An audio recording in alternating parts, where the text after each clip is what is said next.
ആയിട്ട് ഞാൻ ആദ്യം മിക്സിയുടെ ജാറിലേക്ക് ഇവിടെ ഞാൻ 2 പഴമാണ് കട്ട് ചെയ്തെടുത്തിട്ടുള്ളത്. ഇതുപോലെ ചെറിയ പീസായിട്ട് കട്ട് ചെയ്തെടുക്കണം. ഞാനിവിടെ എടുത്തേക്കുന്നത് റോബസ്റ്റയാണ് കൂടുതലും ഒരു നല്ല ടേസ്റ്റ്. ഇതിലേക്ക് ഞാനൊരു 1/2 കപ്പ് പഞ്ചസാര ആഡ് ചെയ്യുകയാണ്. അതിലേക്ക് ഒരു 1/2 കപ്പും ഒരല്പവും കൂടെ സൺഫ്ലവർ ഓയിൽ കൂടെ ആഡ് ചെയ്യാം. ഇനി അതിലേക്ക് ഞാനൊരു മുട്ട കൂടെ പൊട്ടിച്ചൊഴിക്കുകയാണ്. ഇനി ഇത് നമുക്ക് നന്നായിട്ട് മിക്സിയിൽ ബ്ലെൻഡ് ചെയ്തെടുക്കണം. നല്ല സ്മൂത്തായിട്ട് തന്നെ ഇത് അരച്ചെടുക്കുക. ഇനി മിക്സിയിൽ ഇതിപ്പോൾ നമ്മുടെ മിക്സിയിൽ നമ്മുടെ പഴം നന്നായിട്ട് അടിച്ചെടുത്തിട്ടുണ്ട്. കട്ടയൊന്നുമില്ലാതെ നല്ല ഒരു ലൂസ് കൺസിസ്റ്റൻസിയിലാണ് നമുക്കത് കിട്ടിയിട്ടുള്ളത്. ഇനി ഞാൻ ഒരു ബൗളിലേക്ക് ഒരു അരിപ്പ വെച്ചിട്ട് അതിലേക്ക് ഒരു cup maida, 1/4 cup cocoa powder, 1 teaspoon baking powder, 1/2 teaspoon baking soda ഇത്രയും ചേർത്ത് നമുക്ക് ഇത് നന്നായിട്ടൊന്ന് അരിച്ചെടുക്കാം.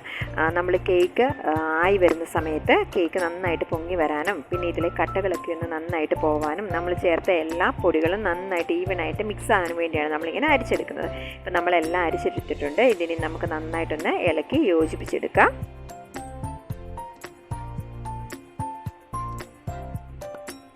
ഇനി നമ്മൾ നേരത്തെ എടുത്തു വെച്ചിരുന്ന ബാറ്ററിലേക്ക് ഈ പൊടി ഇട്ട് നന്നായിട്ട് നമുക്കിതിനെ ഒന്ന് മിക്സ് ചെയ്ത് നന്നായിട്ട് യോജിപ്പിച്ചെടുക്കാം. ആദ്യം നമുക്കിതൊരു നല്ല തിക്ക് കൺസിസ്റ്റൻസിയിലേക്ക് ഇട്ടത്തുള്ളൂ. നമുക്കൊരു വിസ്കോ അല്ലെങ്കിൽ ഒരു ഫോർക്കോ വെച്ച് ഇത് നന്നായിട്ട് ഇനി മിക്സ് ചെയ്തെടുക്കാം.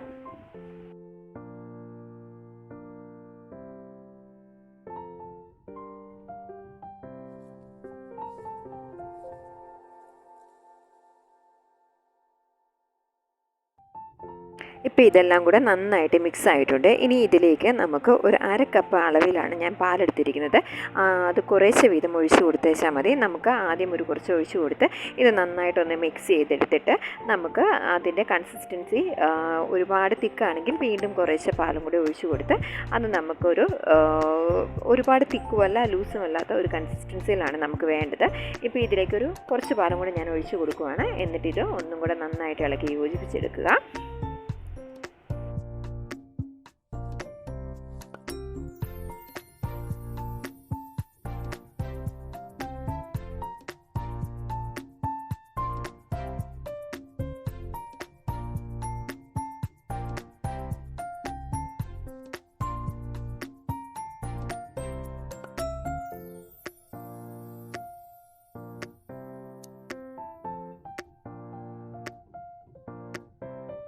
ഇപ്പം നമ്മുടെ ബാറ്റർ നല്ല കറക്റ്റ് പരുവത്തിനായിട്ടുണ്ട്. നമുക്ക് ഈ ഒരു കൺസിസ്റ്റൻസിയിൽ മതി. ഒരുപാട് ലൂസുമല്ല ഒരുപാട് തിക്കുമല്ല.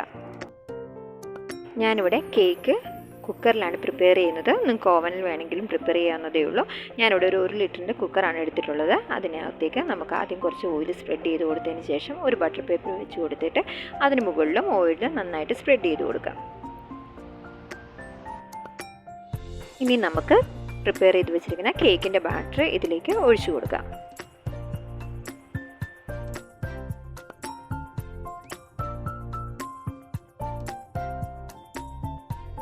ഇനി നമുക്ക് കുക്കർ നന്നായിട്ടൊന്ന് ടാപ്പ് ചെയ്ത് കൊടുക്കാം. എയർ ബബിൾസ് ഒക്കെ ഉണ്ടെങ്കിൽ ഒന്ന് പോകാൻ വേണ്ടിയിട്ടാണത്. ഇനി ഒരു പഴയ പാൻ ഗ്യാസിൽ വെച്ച് ഒരു 5 മിനിറ്റ് ഹൈ ഫ്ലെയിമിൽ നന്നായിട്ട് ചൂടാക്കി എടുക്കുക. അതിനുശേഷം നമ്മൾ എടുത്ത് വെച്ചിരിക്കുന്ന കുക്കർ അതിലേക്ക് വെച്ച് കൊടുക്കുക. ആദ്യം ഒരു 5 മിനിറ്റ് ഒരു മീഡിയം ഫ്ലെയിമിൽ വേണം നമ്മൾ ഗ്യാസ് വെക്കാൻ. അതിനുശേഷം നമ്മൾ ലോ ഫ്ലെയിമിൽ ഒരു 30 to 45 മിനിറ്റ്സ് മതി കേക്ക് ബേക്ക് ആയിട്ട് വരാനായിട്ട്. ഇനിയിപ്പോൾ നമുക്ക് 35 മിനിറ്റ് കഴിഞ്ഞ് നോക്കാം. ഇപ്പോൾ ഒരു 40 മിനിറ്റ്സ് ആയിട്ടുണ്ട്. നമുക്ക് കേക്ക് ബേക്കായൊന്ന് തുറന്ന് നോക്കാം. കേക്ക് നന്നായിട്ട് ഹൈറ്റ് വെച്ച് നന്നായിട്ട് പൊങ്ങി വന്നിട്ടുണ്ട്. നമുക്ക് ജസ്റ്റ് ഒന്ന് ഒരു ഫോർക്ക് വെച്ചോ ഒരു നീഡിൽ വെച്ചോ ഒന്ന് ജസ്റ്റ് ഒന്ന് കുത്തി നോക്കാം. അതിലൊന്നും പറ്റി പിടിച്ചിരിക്കുന്നില്ല. അപ്പം നമ്മുടെ കേക്ക് നന്നായിട്ട് കുക്കായിട്ടുണ്ട്. നമ്മളെപ്പോഴും സെൻറ്ററിൽ വേണം കേക്ക് പ്രിപ്പയർ ആയോ എന്നറിയാനായിട്ട് കുത്തി നോക്കാനായിട്ട്. അപ്പം നമുക്കറിയാം ആ ഫോർക്കിലോ എന്തോ പറ്റി പിടിച്ചിരിപ്പുണ്ടെങ്കിൽ കേക്ക് ആയിട്ടില്ല. ഇനിയിപ്പോൾ നമ്മുടെ കേക്ക് നമുക്ക് ചൂടാറിയതിന് ശേഷം മറ്റൊരു പ്ലേറ്റിലേക്ക് സെർവ് ചെയ്യാം. അങ്ങനെ നമ്മുടെ ചോക്ലേറ്റ് ബനാന കേക്ക് ഇവിടെ റെഡി ആയിട്ടുണ്ട്. വളരെ സോഫ്റ്റും നല്ല ടേസ്റ്റും ഉള്ളൊരു കേക്കാണിത്. എപ്പോഴും നമ്മൾ ഒരേ ഫ്ലേവർ കഴിക്കാതെ ഇങ്ങനെ ഇടയ്ക്കൊക്കെ ഒന്ന് മാറ്റി എല്ലാവരും പ്രിപ്പയർ ചെയ്ത് നോക്കണം. ഇന്നത്തെ വീഡിയോ എല്ലാവർക്കും ഇഷ്ടമായെങ്കിൽ എല്ലാവരും ലൈക്ക് ചെയ്യുകയും ഷെയർ ചെയ്യുകയും സപ്പോർട്ട് ചെയ്യുകയും ചെയ്യണം.